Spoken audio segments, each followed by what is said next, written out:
اعوذ باللہ من الشیطان الرجیم بسم اللہ الرحمن الرحیم۔ مدارس اسلامیہ میں امتحانات کا سلسلہ چل رہا ہے، طلبہ امتحانات دے رہے ہیں۔ اللہ کریم تمام طلبہ کو کامیاب و کامران فرمائے۔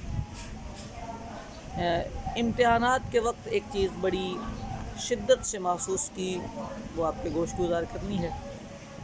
تمہیداً یہ بات سمجھ لیں کہ ہر ذی شعور یہ جانتا ہے کہ علم کے ساتھ ادب کا بڑا حصہ شامل ہے۔ ہمارے بزرگ فرمایا کرتے تھے کہ جب تمہیں علم میں روکھا پن محسوس ہونا شروع ہو جائے، تمہیں سوکھا پن آنا شروع ہو جائے، تو تم ادب کی طرف توجہ کر کے دیکھو۔ تمہارے علم کی ہریالی اور اس کا تر و تازہ ہونا یہ تمہارے ادب پر ڈیپینڈ کرتا ہے۔ با ادب با نصیب مشہور مقولہ ہے، لوگ سنتے ہیں، بولتے ہیں، دیکھتے ہیں، یقیناً لوگوں کو اس کا اندازہ بھی ہوگا۔ میں جب حفظ کی کلاس میں پڑھا کرتا تھا تو ہمارے قاری صاحب فرمایا کرتے تھے، منزل یاد نہ ہو تو طلباء کا ادب کر لیا کرو، تمہیں اللہ تعالیٰ منزل یاد کروا دے گا۔ اساتذہ کے ادب پر باقاعدہ کتابیں موجود ہیں، مکتب کے ادب پر کتابیں موجود ہیں، کتاب کے ادب پر کتابیں موجود ہیں، اور ہر ذی شعور شخص یہ جانتا ہے کہ یہ باتیں غلط نہیں ہیں، یہ مجربات ہیں کہ اگر تمہیں کبھی مشکل پیش آ جائے تو تم کتاب، معلم، مکتب، ان چیزوں کا ادب کی طرف توجہ کر کے دیکھو، تمہاری مشکلات حل ہو جائیں گی اور تمہاری علمی تشنگی ختم ہو جائے گی۔ ہمارے ہاں ادب کا بڑا اعلیٰ مقام کہا جاتا ہے۔ کہیں پڑھا تھا کہ علم جتنی منزلیں آہستہ آہستہ کر کے طے کرتا ہے نا، ادب وہ منزلیں یک بارگی طے کروا دیتا ہے، بارگاہ نبوی میں پہنچا دیتا ہے۔ جناب سیدی غوث اعظم رضی اللہ تعالی عنہ، ان کے دوران طالب العلمی کا وہ مشہور واقعہ کس نے نہیں پڑھا ہوگا کہ آپ کسی بزرگ کی زیارت کے لیے گئے، 3 دوست تھے، 2 نے سخت جملے بولے، سیدی غوث اعظم نے نظریں جھکائی، ادب سے پیش ہوئے، اللہ نے مقام غوثیت عطا فرمایا، مقام قطبیت سے سرفراز فرمایا۔ ادب کا اپنا ایک مقام ہے، اور یہ بات مجربات میں سے ہے کہ آپ ادب کرتے ہیں تو آپ کو علم کی تازگی میسر آتی ہے، آپ کو علم کی نورانیت میسر آتی ہے، آپ کو علم کی روحانیت میسر آتی ہے۔ اور اگر آپ ادب نہیں کرتے، کتابیں آپ کو 1000 آتی ہیں، تجربے کی بات یہ ہے کہ آپ کا وہ علم روکھا رہ جائے گا، کسی کے لیے نافع نہیں ہوگا، نفع مند نہیں ہوگا، آپ کو بھی وہ نفع نہیں دے گا۔ ہزاروں لوگ دنیا میں بھرے پڑے ہیں جن کے پاس علم انتہا کا ہے، بولنا شروع کریں تو ختم ہی نہ کریں، لیکن وہ علم انہیں فائدہ نہیں دیتا۔ وجہ کیا ہوتی ہے؟ کہیں نہ کہیں بے ادبی کا عنصر ہوتا۔ اس لیے بے ادبی سے ہمیشہ بچنا چاہیے۔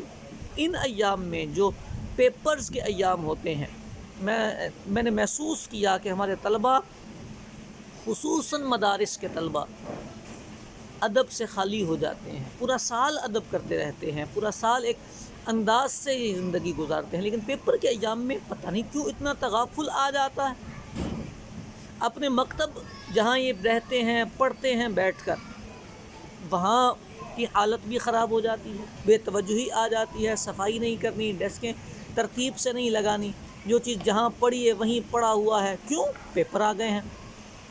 تو پیپر آنے کا یہ مطلب کب سے ہوا کہ ہمیں اپنے مکتب کی تعظیم و توقیر ہم ختم کر بیٹھے۔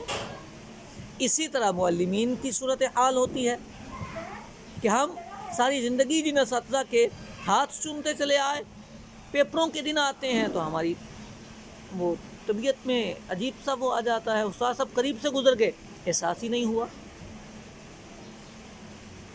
مطلب ایک تغافل ہے، بے توجہی ہے۔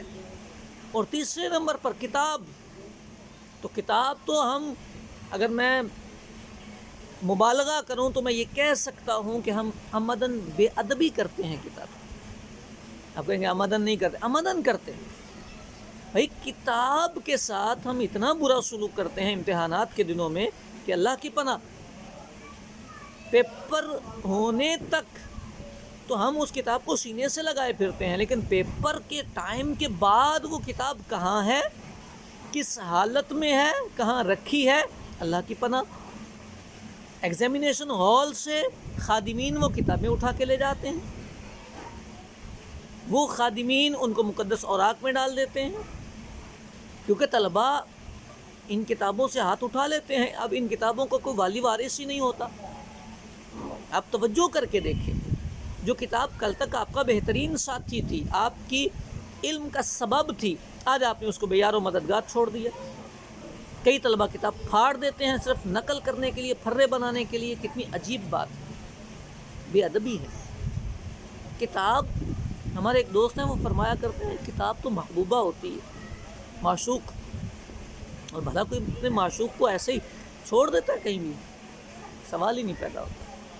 اکرام کرنا پڑتا ہے، ادب کرنا پڑتا ہے۔ کتاب تو کتاب ہے آپ کی، اور آپ چونکہ درس نظامی کے طالب العلم ہیں، ایک عالم دین بن رہے ہیں، آپ کی تو یہ ذمہ داری بنتی ہے۔ آپ نے تو کتابوں میں یہ پڑھ رکھا ہے کہ ہر کتاب کا اپنا ایک مقام ہے، مرتبہ ہے، ایک اس کی منزلت ہے، آپ کو اس منزلت کا اعتبار کرنا پڑے گا۔ ہمیں اپنے ادب کی طرف خاص توجہ دینی پڑے گی۔ اگر ہم اس پہ توجہ نہیں دیں گے تو یقیناً ہم خسارے میں رہیں گے، نقصان کریں گے۔ اور بے ادبی، وہ کہتے ہیں ساری منزلیں گرا دیتی۔ ایک بندہ علم کے تھرو بہت ساری منزلیں طے کرتا ہے، لیکن کہیں وہ بے ادبی کرتا ہے تو اس کی ساری محنت ضائع ہو جاتی ہے۔ اللہ کریم ہم سب کو با ادب بنائے۔